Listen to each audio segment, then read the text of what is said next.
नमस्कार। मौजूद हूँ इस वक्त मैं बदरपुर विधानसभा में और कांग्रेस पार्टी के माइनॉरिटी के जिला अध्यक्ष मौलाना मुशर्रफ अली जी हमारे साथ मौजूद हैं। इनसे हम बातचीत करेंगे। पश्चिम बंगाल में जो बाबरी मस्जिद वाला जो मुद्दा है गरमाया हुआ है, सोशल मीडिया पे सुर्खियों में काफ़ी चर्चाओं में चल रहा है। तो इनका क्या मानना है, इस पूरे मामले को लेकर इनका क्या कहना है। और हुमायूं कबीर जो एक उभरते हुए नेता के रूप में सामने आ रहे हैं, जो चर्चाओं में बने हुए हैं, टीएमसी के से निलंबित विधायक, उनका इनका क्या मानना है उनके लिए, वो भी हम बातचीत करें। सबसे पहले स्वागत आपका। धन्यवाद, थैंक यू आपका और आपके चैनल को। सर, हुमायूं कबीर जी के द्वारा 6 दिसंबर को जो बाबरी मस्जिद की मुर्शिदाबाद में जो शिलान्यास रखा है, आधारशिला रखी गई है, इस पूरे मामले को लेकर आप क्या कुछ कहना चाहेंगे?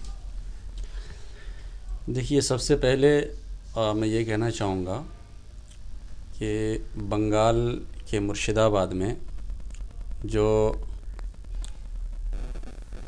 दूसरे मीर जाफ़र ने, नए मीर जाफ़र ने एक नई बाबरी मस्जिद की बुनियाद रखी है। वो एक मस्जिद की बुनियाद नहीं है, बल्कि हिंदुस्तान में एक बड़े नफ़रतों की बुनियाद रखी है उसने। एक्चुअली बाबरी मस्जिद अगर उनको तामीर करनी ही थी तो जहाँ पर बाबरी मस्जिद थी वहाँ या वहाँ के आसपास वो बाबरी मस्जिद की तामीर करते। इस तरीक़े से जो उन्होंने बाबरी मस्जिद की बुनियाद 6 दिसंबर को डाली है, मान लीजिए कि मुसलमान इसी चीज़ को मद्देनज़र रखते हुए हर गांव, हर इलाके में बाबरी मस्जिद की बुनियाद डालना शुरू कर दे तो इस देश का क्या होगा। ये गंभीरता से सोचने की बात है। ये मस्जिद की बुनियाद नहीं, ये सियासत की बुनियाद डाली है। सियासत का अड्डा बनाया जाएगा उसको, और एक समझिए राजनीतिक एक ख़ास पार्टी उसके ज़रिए एक राजनीतिक को चमकाएगा। इसके अलावा मुझे और कुछ नहीं लग रहा है। दूसरी बात मैं ये बता दूं, मैंने अभी कहा कि नए मीर जाफ़र, ये मुर्शिदाबाद है।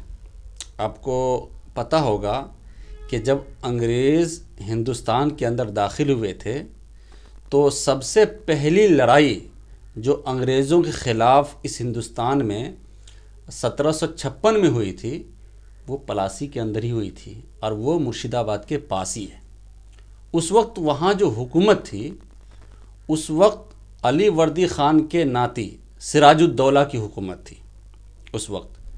और जब सिराजुद्दौला को ये मालूम चला कि मुर्शिदाबाद को अंग्रेज़ अपने कब्ज़े में लेना चाहता है तो उसके ख़िलाफ़ अपनी फ़ौज कशी की। मुर्शिदाबाद उस वक्त बहुत चर्चे में था, इसलिए कि वो बिहार, उड़ीसा और बंगाल की राजधानी थी। तो अंग्रेज़ चाहते थे कि अगर मेरी हुकूमत यहाँ हो जाए और मेरे कब्ज़े में ये जगह आ जाए तो मैं आसानी से पूरे हिंदुस्तान पर हुकूमत कर सकता हूँ। लेकिन इसकी इन साजिशों को सिराजुद्दौला ने नाकाम किया, लेकिन मुकम्मल तरीके से नाकाम नहीं कर पाए इस वजह से कि उनके सिपह सालार के अंदर, उनके फ़ौज के अंदर, उनके करीबियों में एक मीर जाफ़र था जिसका नाम बहुत मशहूर है। कि एक मीर जाफ़र था जिन्होंने अंग्रेज़ों से गुप्त मीटिंग करके कि तुम अगर मुर्शिदाबाद मुझे दे देते हो तो मैं यहाँ का तुम्हें नवाब बना दूँगा और सिराजुद्दौला को ख़त्म कर दूँगा।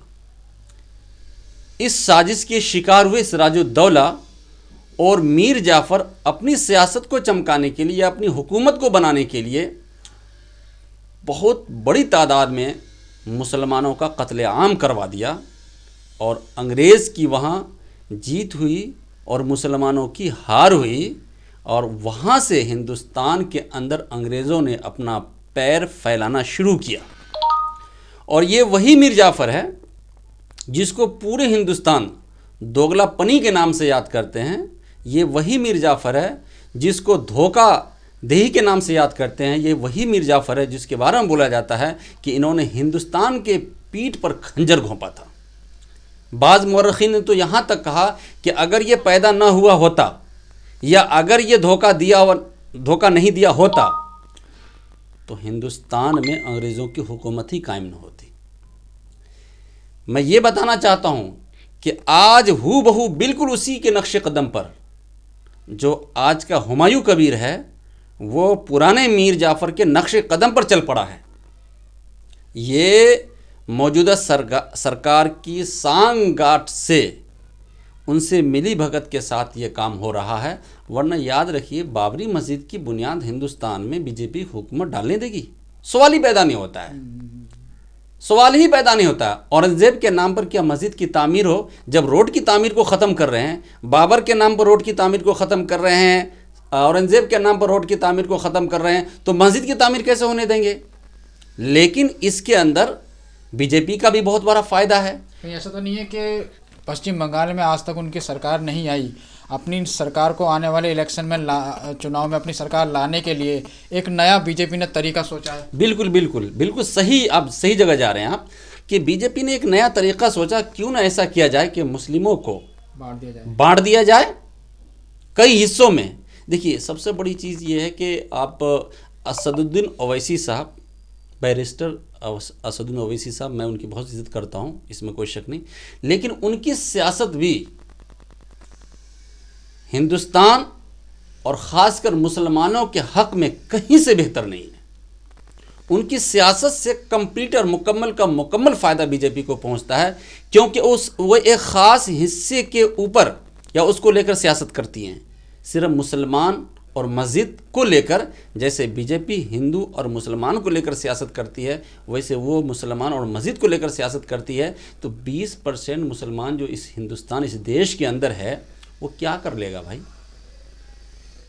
आप तो मुसलमान को ऐसे चौराहे पर लाकर खड़े कर दोगे एक दिन, ना वो किधर की भी नहीं रहेंगे, ना इधर के रहेंगे, ना उधर के रहेंगे।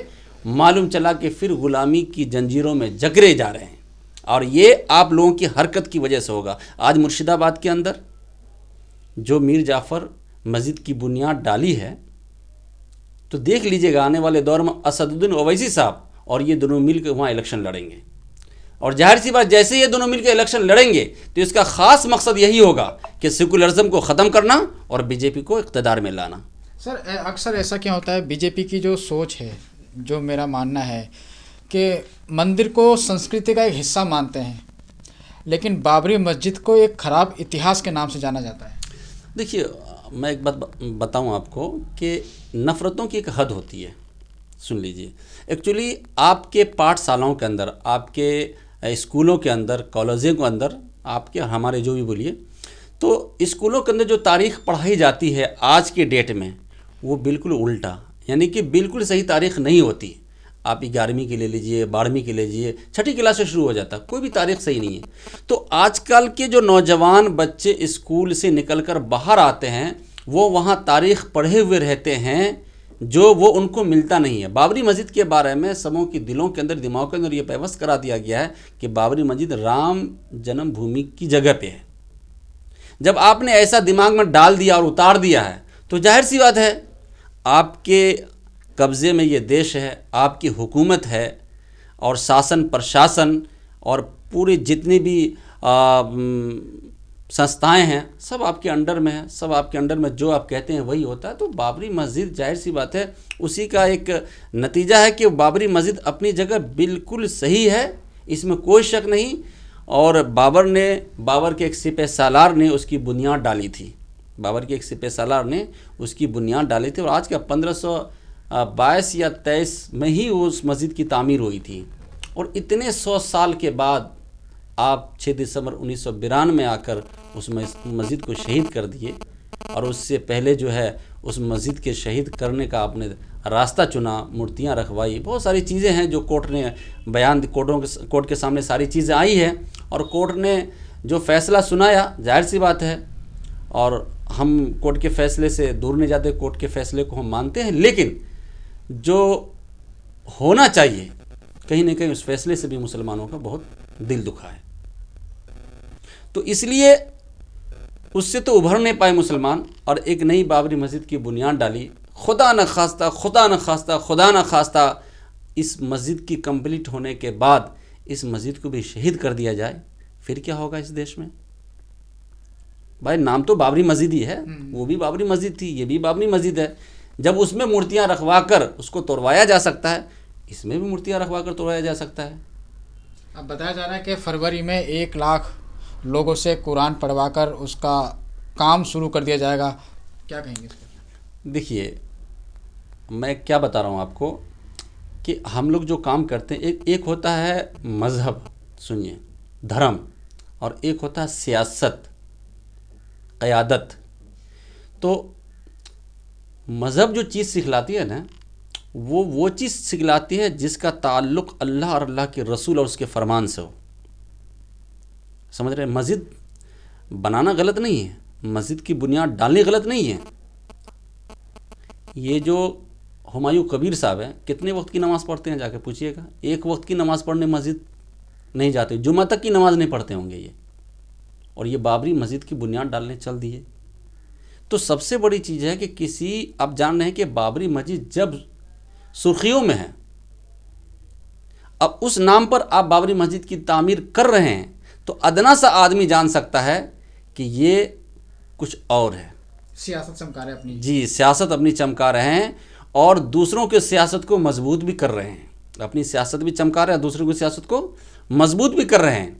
और मैं वो चीज़ भूल गया बताना आपको कि जब मुर्शिदाबाद के अंदर अंग्रेज़ों का जब हमला हुआ था और मीर जाफ़र ने धोखा दिया था, तो उनके साथ जो है ना, उनके दरबारी भी थे, चेले चपाटे भी थे, और कई बड़े बड़े लोग भी थे उनके साथ जुड़े हुए उसमें।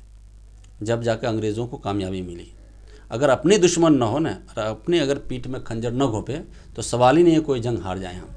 आज वहाँ यही हो रहा है मुर्शिदाबाद के अंदर, कि अपने ही पीठ पर खंजर घोंप रहे हैं। और ये बनी बनाई एक प्लान है, एक मुकम्मल प्लानिंग है।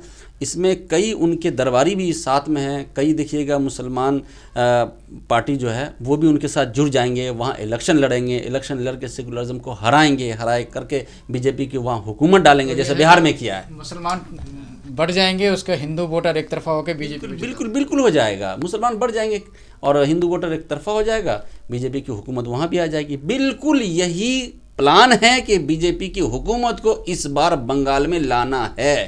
ये बीजेपी का प्लान तो कम है, लेकिन मुर्शिदाबाद में जो मस्जिद की तामीर कर रहे हैं और उसके जो दरबारी हैं, चिल्ले चपाटे हैं, वो ज़्यादा चाह रहे हैं इस बात को। सर, आपका बहुत बहुत धन्यवाद, आपने कीमती समय दिया और इस सेंसिटिव मामले पे, इस विवाद वाले मामले को जनता तक पहुंचाया। जी शुक्रिया आपका कि आप अपने चैनल के माध्यम से हमारी बात को लोगों तक पहुंचाएंगे। धन्यवाद।